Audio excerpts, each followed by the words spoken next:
ভাইন্দা গেছে। আচ্ছা, পরে যাবে, কালকে আসবে।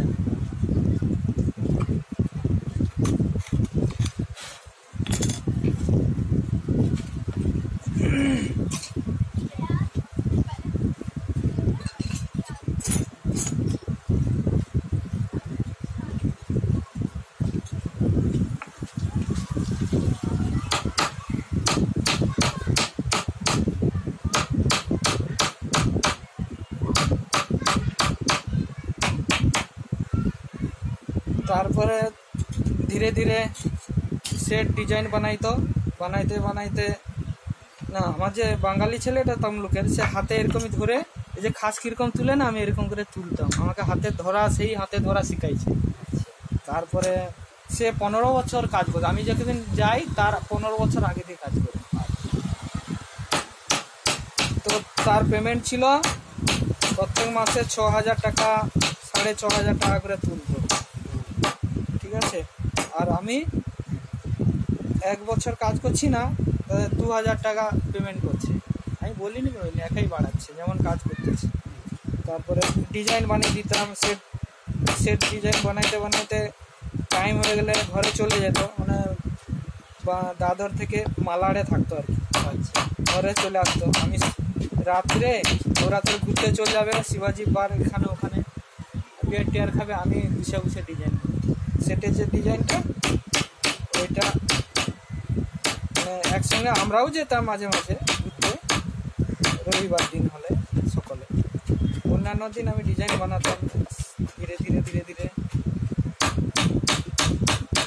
তো 2 বছর কমপ্লিট হয়েছে, তখন সেট আমাকে টিকিট কাটতে পয়সা দিচ্ছে, টিকিট কাটো।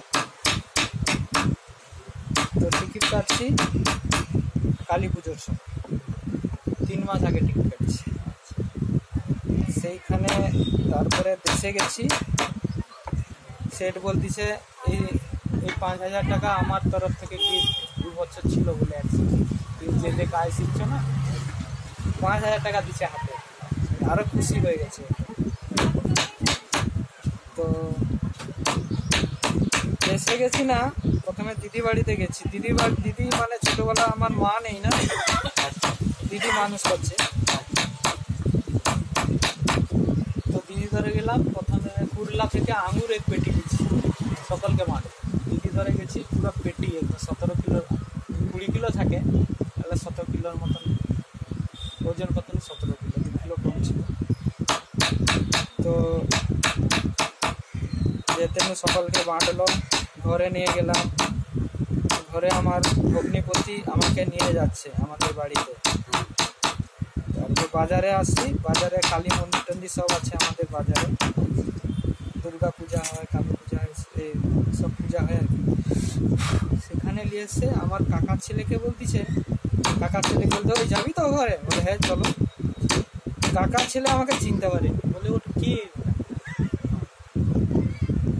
2 বছর আগে চিনতে পারি। প্রথমে কি রোগা ছিলাম, যখন যাই তখন কেউ চিনতে পারি। ওটাতে মেন কি খাওয়া দাওয়া একদম পারফেক্ট, একদম ন্যাচারাল খাবার কিছু না।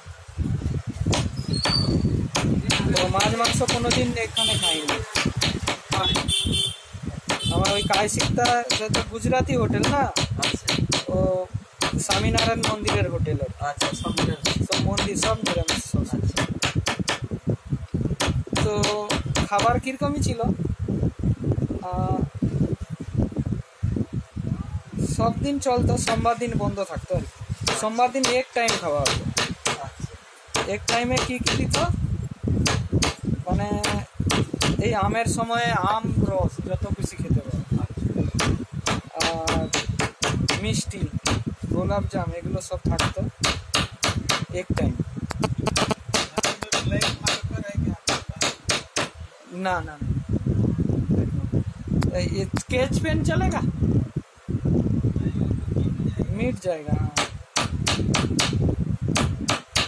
अच्छा, मार्कर में ऐसा व्हाइट मार्कर भी मिलता है ना, मिटता नहीं, बारीक में भी मिलता होएगा, तो मेरे को लगेगा।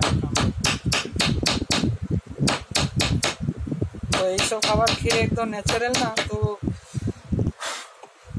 বডি 40 কিলো যখন আসি ছিল, তখন গেছি পুরা 67 কিলো, 67। তো চিন্তা করেন, কাকা ছেলে আমার ভগ্নিপতিকে বলতেছে, দাদা এই ছেলেটা কে? বলে, কে বলতো ঠিক করে বল। বলে, বুঝতে পারি। আরে তুই তোর ভাইকে চিনতে পারবো? বলে, কে?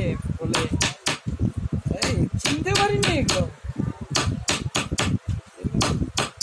তো মোটে চিনতে পারিনি। তারপরে বলতে বলে, আচ্ছা। আমার দিদি বাড়িতে গেছি, দিদি বাড়িতে অর্ধেক লোক চিনতে পারিনি। তো তারপর আমার দিদিকে কাছে যেয়ে যখন গলায় জড়িয়ে এই করতেছি, আমি বলি কতদিন দেখিনি, কাঁদতেছি করে। তখন মেয়ে দিদি চার মানে ভগ্নিপতি 4 ভাই না, তো 2 ভাইয়ের বিয়ে হচ্ছে, 2 ভাইয়ের বাকি ছিল, তাকেও আমি দিদি বলি। বলছি, তোকে চিনতে পারি। এইসব কথা। তারপর ঘরে গেলাম, ঘরে যে সব 1 মাস ছিলাম। 1 মাসের পরে আবার বেরিয়ে পড়ছি। তো তারপরে আমি গেলে না, আশেপাশে যত লোক আছে সকলকে প্রণাম করেই যাই। অনেকদিন পর দেখা যাচ্ছে, প্রথমে প্রণাম করে বেড়াই সবসময়। তো বাবা বলে, বড়দের আশীর্বাদ দেওয়া দরকার, এখানে যাব না। তো যাদের সঙ্গে ঝগড়া হয়ে আছে তাদের